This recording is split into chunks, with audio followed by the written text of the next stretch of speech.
The gentleman from Ohio is recognized. I thank the Speaker. Mr. Speaker, racial discrimination is wrong, it is un-American, and it is contrary to our ideals. Our federal civil rights laws recognize these facts. The laws are clear, and courts have been consistent that disparate treatment of one individual when compared to another cannot be based on race, color, or national origin.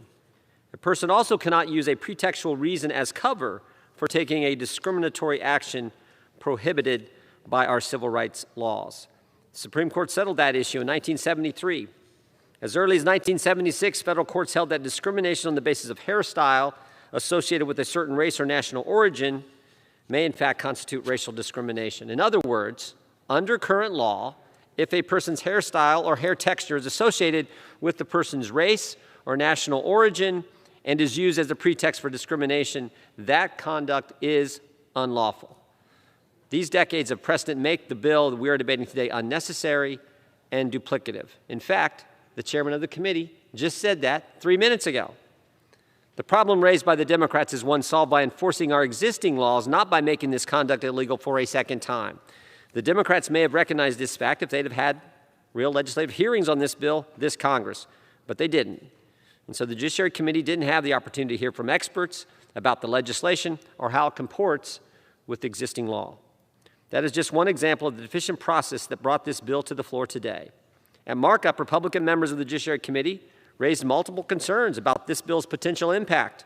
For example, schools, employers, and other entities covered by federal civil rights laws may have race-neutral policies that everyone must follow. These policies are sometimes necessary to ensure an employee can adequately and safely do their job, such as a prohibition on hairstyles that could prevent a firefighter from properly wearing a respirator or a helmet.